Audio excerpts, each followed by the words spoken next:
যানবাহনের দীর্ঘ সারি দিনের পর দিন চাপ বাড়াচ্ছে ফিলিং স্টেশনগুলোতে। ঘড়ির কাঁটাও এখানে অসহায়, কেউ জানে না কখন মিলবে গ্যাস।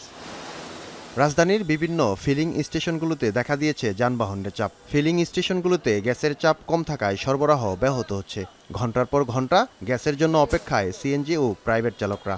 72 ঘন্টা ময়েশ্চার লক সমৃদ্ধ লিলি হুইপড শিয়া মিস্টিক গ্লোয়িং বডি ওয়াশ। শিয়া বাটারের গুডনেস স্কিন রিপেয়ার করে রাখে সফট ও গ্লোয়িং, ছড়িয়ে দেয় লং লাস্টিং ফ্রেগন্যান্স।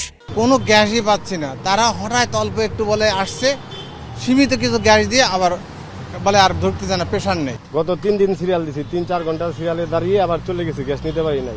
এদিকে চাহিদা অনুযায়ী গ্যাস না পাওয়ায় ক্ষোভ প্রকাশ করছেন গ্রাহকরা। বলছেন সমস্যা নিরসন না হওয়ায় উপার্জন কমে গেছে। 25 মিনিটে গ্যাস পাওয়া যেতাম, এখন 3 ঘন্টা থেকে 2.5 ঘন্টা 3.5 ঘন্টা সময় লাগে গ্যাস নিতে। 3 বার 4 বার করে গ্যাস লই, তাও 2 ঘন্টা পর পর আবার প্রেশার থাকে না, আমরা গাড়ি চলে পয়সাও পাই না। এই সিরিয়াল দিলে 4 ঘন্টা 5 ঘন্টা লাগে, তথাপি আমরা বুঝতেছি না যে আমাদের কেন এই কষ্ট।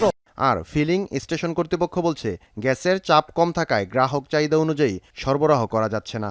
আমাদের পাম্পে প্রায় অনেক লসে দাঁড়াইছে, প্রায় 8 থেকে 9 লক্ষ টাকা প্রতি মাসে কারেন্ট বিল আসে, 20 লক্ষ টাকা অধিক খরচ। আমাদেরও অনেক চাপে আছি, লসে আছি। মেনে নিতে হচ্ছে, কিছু করার নাই তো। লাইনে যদি প্রেশার কম থাকে তাহলে এটা তো আমাদের কিছু করার নাই, যে এইভাবে চালাইতে হবে। এদিকে শুধু যানবাহনে নয়, গ্যাস সংকট দেখা দিয়েছে বাসাবাড়িতেও। দুপুরে কিছুটা রান্না উপযোগী গ্যাসের চাপ থাকলেও সকাল আর রাতে একেবারেই দেখা মিলে না। সন্ধ্যার পরে রাতেবেলা সকালবেলা আসলে যে পরিমাণ গ্যাস পাওয়া যায় না পাওয়া যাওয়ার মতনই। শুধু ফিলিং স্টেশন আর আবাসিক বাসাবাড়ি নয়, গ্যাস সংকটে দেশের শিল্প কারখানাগুলো। ফেরদৌস রহমান, এখন, ঢাকা।